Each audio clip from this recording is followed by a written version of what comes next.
My son shoved me toward the elevator and whispered to his team, "Pretend you don't know him. Keep walking," just moments before demanding I sell my home to fund his business. He didn't know I had the deed in my jacket, ready to sign it over to him freely. So I did exactly what he asked. I sold the house immediately. But instead of wiring him the money, I sent him a selfie in front of the "scheduled for demolition" sign and booked a one-way ticket to Europe. To understand why I did it, you have to understand the shove. It wasn't a violent push, not really. It was firm, precise. 2 hands on my shoulders, steering me away from the glass-walled conference room like I was a delivery driver who had wandered onto the wrong floor. I had put on my best suit for this. It was a charcoal gray wool blend I bought for his mother's funeral 3 years ago. I'd even polished my shoes. I had the manila envelope tucked under my arm. Inside was the deed to the house on Elm Street, the house he grew up in, the house paid for with 30 years of overtime at the plant and skipped vacations. I was going to give it to him. He had been talking about his liquidity crunch for months, his startup, Scalarize.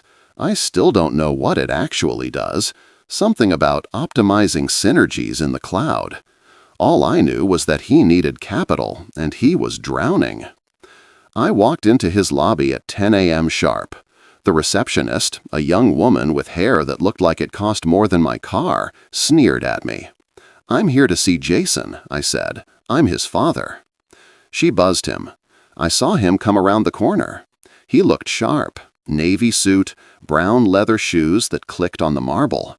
He was smiling, laughing with 2 other men and a woman carrying a tablet. He saw me. The smile didn't just fade. It vanished. It was replaced by something that hit me harder than a fist. Panic. He was ashamed of me. He closed the distance between us fast. He didn't hug me. He didn't say hello. He intercepted me. He positioned his body to block his colleague's view of me. "Dad, what are you doing here?" he hissed. His voice was tight, low. "I brought the papers, Jason. The house. I wanted to surprise you." He looked over his shoulder. His colleagues were pausing by the elevators. "Not now," he whispered. "Jesus, look at you. Is that cat hair on your jacket? You can't be here right now. These are the Series B investors." "I just wanted to help," I said. I held up the envelope. That's when he did it. He grabbed my shoulders, he turned me around, he physically marched me toward the down elevator. "Go," he said. "I'll call you later. Just go." Then he turned back to his group. I heard him, clear as a bell.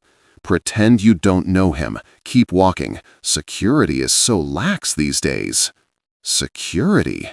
He called his own father a security breach. I stood alone in the elevator as the doors slid shut. I saw his reflection in the polished steel doors before they closed. He was laughing again, smoothing his tie. I looked at my reflection, the charcoal suit, the polished shoes, the manila envelope in my hand. I didn't press the button for the lobby immediately. I just stood there, suspended between the 14th floor and the ground. My heart wasn't racing. That's the strange part. You expect anger to be hot, fiery, like in the movies. This wasn't heat. This was ice. It was a cold, quiet realization that settled in my chest. I looked at the envelope, the deed. "Okay, Jason," I said to the empty elevator. "Okay." I walked out of the building and into the blinding sunlight. The city noise was overwhelming. Sirens, construction, people yelling into phones. I sat on a concrete bench near a fountain that wasn't working. I needed to think. I took out my phone. I opened the calculator app. I started adding it up. Not the emotional cost, the actual cost. $74,000 for his college tuition, private university. He refused to go to state. Networking, he had said. $12,000 for the semester he found himself in backpacking through Thailand. $8,000 for the car he crashed when he was 19. The insurance wouldn't cover it because he was speeding. I paid the other driver out of pocket to keep the police out of it. $4,000 for the deposit on his first apartment in the city. 3 wedding suits, 2 failed business ventures before this one. I stopped typing when the number hit $140,000. That was my retirement savings, gone. And now he wanted the house. The house was worth $650,000 in the current market. The neighborhood had gentrified. The old oak trees I planted were trendy now. I sat there for an hour. People walked past me. Nobody looked at me. I was invisible. Just an old man in an ill-fitting suit holding an envelope. My phone buzzed. It was Jason. I stared at the screen. My son, it said. I had put a smiling emoji next to his name years ago. It looked mocking now. I didn't answer. It buzzed again and again. Finally, a text came through. Dad, sorry about earlier. Stressful day. We need to talk about the transfer. Investors want to see assets on my personal balance sheet by Friday. Can you drop the deed off at my assistant's desk? Do not come up. Do not come up. I read it 3 times. Do not come up. I typed back, I'm busy. He replied instantly, busy doing what? You're retired? Look, I need this. The business needs this. You don't need that big house anyway. It's depressing. Mom is gone. Just sell it or sign it over so I can leverage it. Stop being selfish. Selfish. I let out a short laugh, a dry, rasping sound. I stood up. My knees popped. I felt every year of my age. But I also felt something else.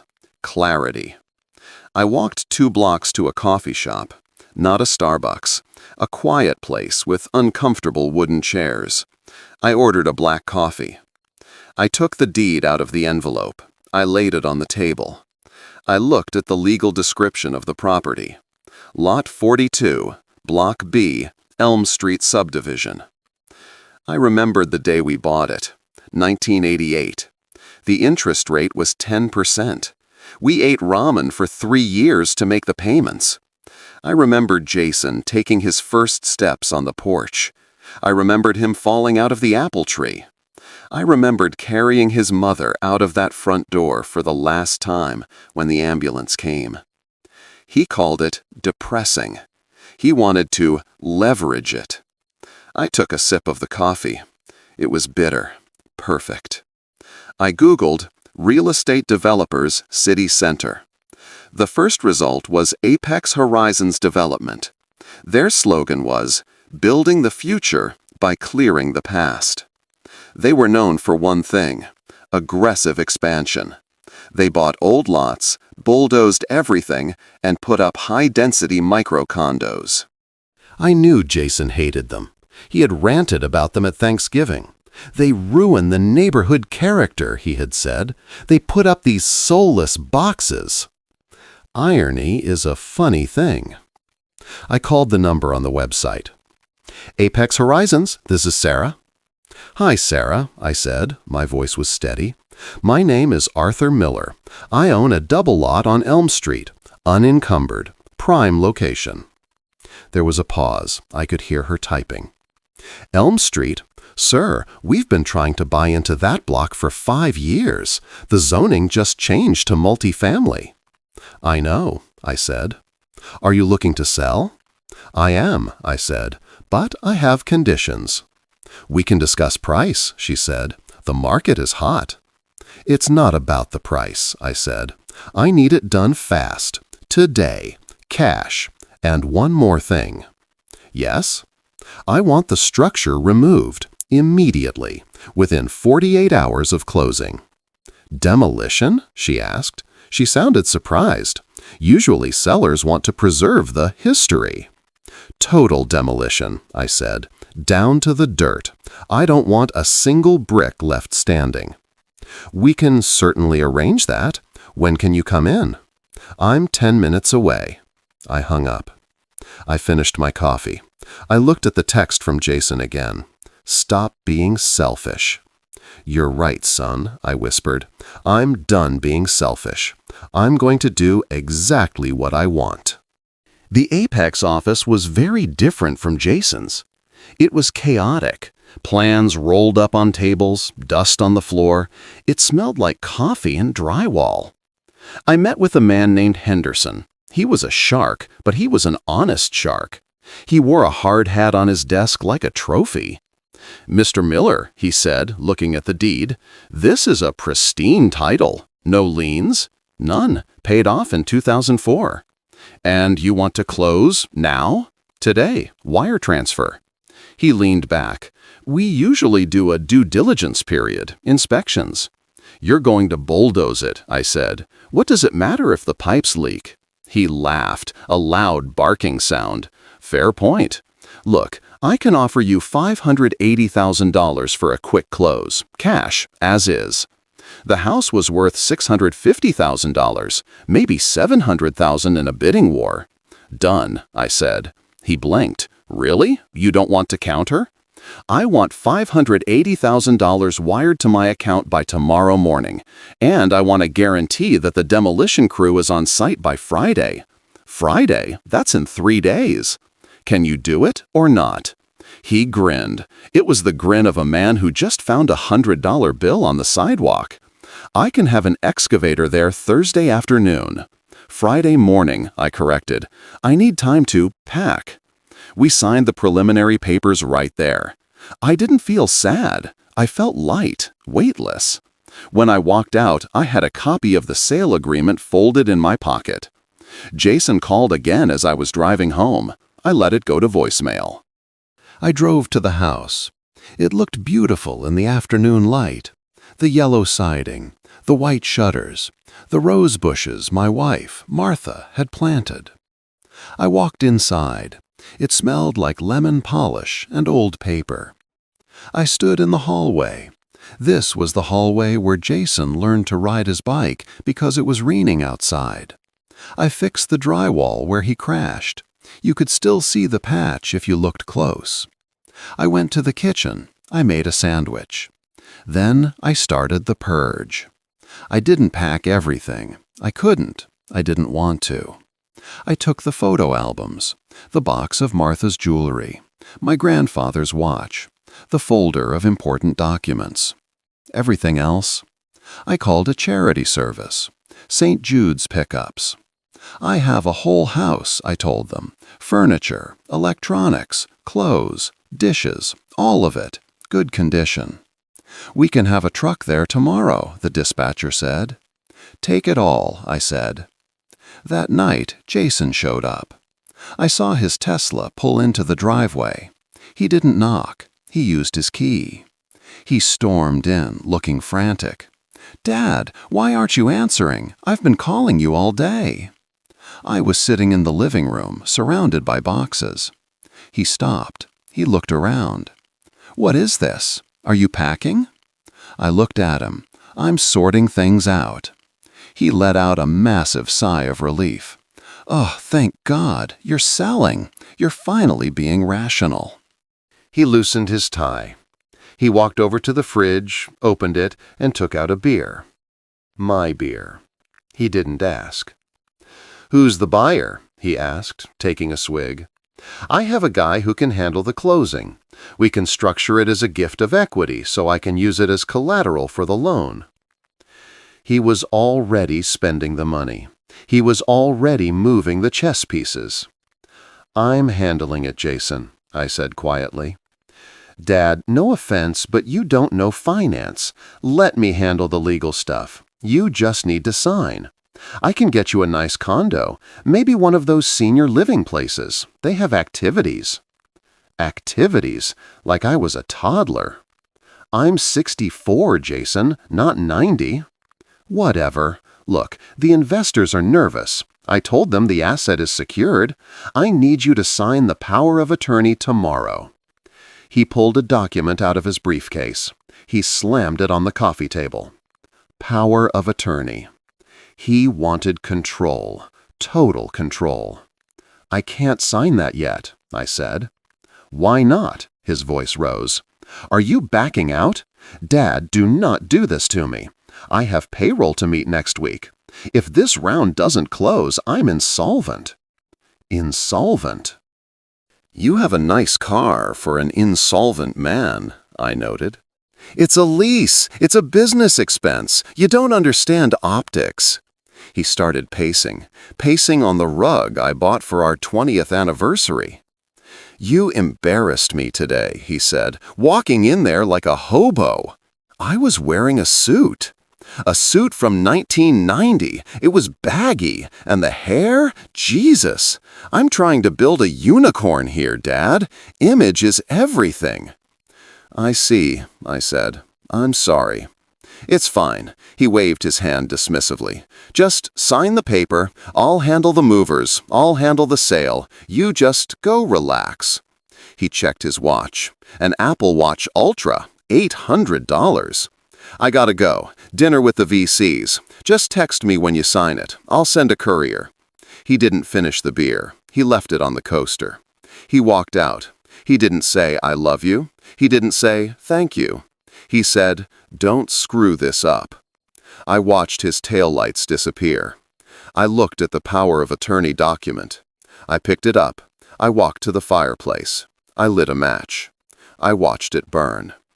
"I won't screw it up," I said to the ashes. The next 48 hours were a blur of calculated destruction. The charity truck came, 3 guys. They cleared the living room, the bedrooms, the dining set. It was strange watching your life get carried out in boxes, but it wasn't sad. It felt like shedding skin. I kept the essentials: a suitcase of clothes, my laptop, the folder of documents. I slept on an air mattress in the empty master bedroom on Wednesday night. Thursday morning, I went to the bank. The wire from Apex Horizons had hit. $580,000, 00. I looked at the balance. It was the most money I had ever seen in one place. I transferred $20,000 to my checking account. Then I asked to speak to a manager. "I want to convert the rest to euros," I said, "and transfer it to an international holding account." I had set up the account online the night before, a bank in Lisbon. "That's a large transaction, Mr. Miller. We'll need to file some paperwork." "File it," I said. Thursday afternoon, I went to a travel agent. Yes, they still exist. I didn't want to do this online. I wanted a human being to make sure I didn't mess it up. "I want a ticket to Lisbon," I said. "One way." "When would you like to leave?" "Friday night, as late as possible." She typed for a moment.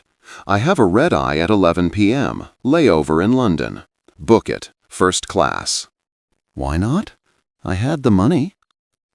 I spent Thursday night in a hotel.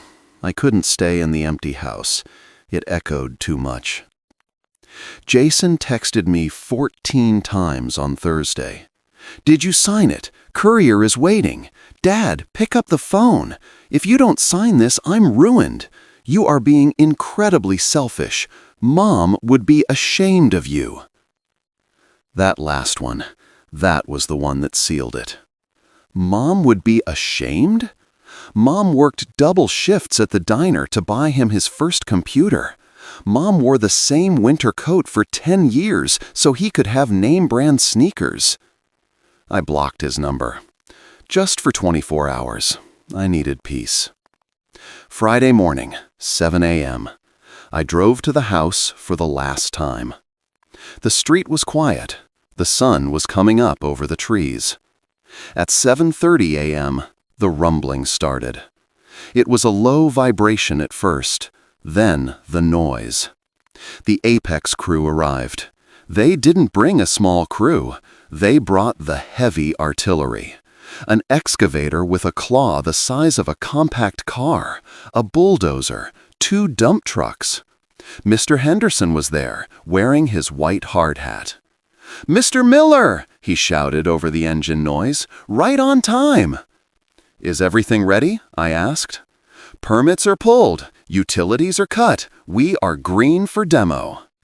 I stood on the sidewalk. The neighbors were coming out on their porches. Mrs. Gable from next door looked horrified. "Arthur, what's happening?" she screamed. "I sold it, Janice," I yelled back. "I'm moving to Europe." "But they're knocking it down?" "Progress," I said. I felt almost giddy. The excavator rolled onto the lawn. The tracks tore up the grass I had mowed for 30 years. I didn't care. "Do it," I signaled to Henderson. He waved at the operator. The claw raised up. It hovered over the roof of the porch where I sat and drank coffee every Sunday. Crunch. The sound was incredible. Wood snapping, glass shattering. The entire front of the house collapsed in a cloud of dust. I pulled out my phone. I took a selfie. In the foreground, me, smiling, a genuine smile. My eyes were bright. In the background, the house, half destroyed, with a massive yellow sign that said, "Danger, Demolition Zone." I unblocked Jason. I composed a text. "You wanted me to sell the house. I did exactly what you asked. Cash deal, closed yesterday. I'm keeping the money for my own retirement. Since you're a self-made man, I figured you wouldn't want my help anyway. P.S. Mom wouldn't be ashamed. She'd be in first class with me." I attached the photo. I hit send. Then I turned off my phone. I didn't watch the whole thing come down. I didn't need to. I got in my car, a 2015 Honda Accord that I had sold to CarMax that morning with the agreement I could drop it off by noon, and drove away. I dropped the car off. I took an Uber to the airport. I arrived at the terminal 6 hours early. I checked my single suitcase. I went to the first-class lounge. I turned my phone back on. It vibrated so hard on the table it almost fell off. 57 missed calls. 102 text messages. Not just from Jason, from his partners, from numbers I didn't recognize. I scrolled through Jason's texts. "What did you do? Dad, this is insane. They are demolishing the asset. I am going to sue you. Pick up the phone. I told the investors the equity was secured. You committed fraud." I took a sip of champagne. Free champagne. I typed one last response. "I never signed a contract with you, Jason. I never promised you the money. I told you I was handling it. I handled it. The house was in my name. The money is in my name. If you contact me again with threats, I will forward your investors the emails where you asked me to take out a predatory loan to cover your payroll taxes last year. Do not test me." I watched the 3 dots of him typing appear, then disappear, then appear again. He stopped. He knew I had the emails. He knew I kept everything. I put the phone in airplane mode. I walked to the gate. The flight was smooth. I slept for 7 hours. When we landed in Lisbon, it was morning. The light was different there, softer, gold. I took a taxi to the apartment I had rented online. It was in the Alfama district. Old streets, tiles, the smell of the sea and grilled sardines. I unpacked my suitcase. I put Martha's picture on the nightstand. "We made it, honey," I said. I spent the first week just walking. My legs hurt, but it was a good hurt. I ate pastries. I drank espresso. I didn't think about synergies or Series B rounds. 2 weeks later, I got an email from Mrs. Gable, my old neighbor. Subject: The Empty Lot. "Arthur, I hope you are well. It's so strange seeing the empty lot next door. They cleared it completely. It's just dirt now. I thought you should know. Jason came by yesterday. He parked his fancy car right in front of where the driveway used to be. He just stood there staring at the dirt for about 20 minutes. He looked terrible, Arthur. He was crying. He kicked the dirt and then got back in his car and left. Also, a FedEx truck came for you. I signed for it. It's a letter from a law firm. Do you want me to forward it? I replied, "Burn it, Janice, or open it. I don't care." She replied an hour later. I opened it. It's not a lawsuit against you. It's a notification. Jason's company filed for Chapter 7 bankruptcy. It lists you as a potential creditor? Something about a personal loan? I laughed. A real belly laugh. He had listed the money he borrowed from me over the years as a debt. He was trying to discharge it in bankruptcy. Even in defeat, he was trying to use me. But it didn't matter. He couldn't touch the Portugal account. He couldn't touch me. I walked out onto my balcony. I had a view of the Tagus River. I had $560,000 in the bank. In Portugal, that's a fortune. I could live here for 20 years like a king. My phone buzzed. It was a WhatsApp message. Unknown number. I opened it. It was a voice memo. I hesitated. Then I pressed play. It was Jason. His voice sounded wrecked, slurring slightly. Drunk? Maybe just exhausted. "Dad, I lost the company. They took the car. They took the apartment. I'm staying on Mark's couch. Look, I know I screwed up. I know I was arrogant. But I'm your son. I'm broke. I have nothing. Can you send me enough for a deposit on a place? Please, I'm begging you." I listened to it twice. I remembered the elevator, the shove. Pretend you don't know him. I remembered the years of, "Dad, you don't understand business." I pressed the microphone button to record a reply. "Jason," I said. The sea breeze was blowing into the microphone. "You're a smart kid. You have a degree. You're young. You can work. They're hiring waiters down at the marina here. It's honest work. It pays the bills. That's how I bought that house. You start at the bottom and you build. It'll be good for you." I released the button. Sent. Then I blocked the number. I put on my shoes. I had a date. Not a romantic date. A date with a language tutor. Her name was Elena. She was 60, a retired history teacher. She said I had a good accent. I walked down the cobblestone street. The sun was warm on my face. I didn't look back, not once. The house was gone. The burden was gone. For the first time in 40 years, I wasn't Arthur the provider. I wasn't Arthur the ATM. I was just Arthur. And that was enough. I was sitting in a cafe in Sintra, reading the news on my tablet. I saw an article in a tech blog, "The Rise and Fall of Scholarize: How Hubris Sank a Silicon Valley Darling." There was a picture of Jason. He looked haggard.